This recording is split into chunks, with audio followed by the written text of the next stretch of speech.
Bonsoir à tous. Ce soir, j'avais envie d'aborder avec vous le sujet des surnoms des golfeurs professionnels.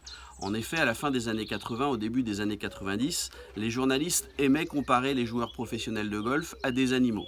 Alors certains surnoms étaient plutôt valorisants. On peut imaginer que le numéro 1 mondial de 1986 à 1990, qui était Greg Norman, a apprécié qu'on l'appelle le requin blanc. En effet, cela était en relation avec son agressivité sur le parcours et sa chevelure blonde, voire blanche. Donc le requin blanc. Il y a eu aussi Jack Nicklaus, que l'on comparait à l'ours blond. Ours parce qu'il avait un sacré coup de patte et parce qu'il avait aussi une chevelure blonde. Nous avons eu aussi évidemment plus récemment le tigre, Tiger Woods, qui le doit plus à son prénom et à ses qualités de joueur. Mais il y a eu aussi des surnoms un petit peu moins agréables. Craig Stadler, par exemple, qu'on appelait le Morse, simplement parce que son physique s'en rapprochait. Angel Cabrera, vainqueur de l'US Open, qui lui était surnommé El Pato, c'est-à-dire le canard, simplement lié à sa démarche.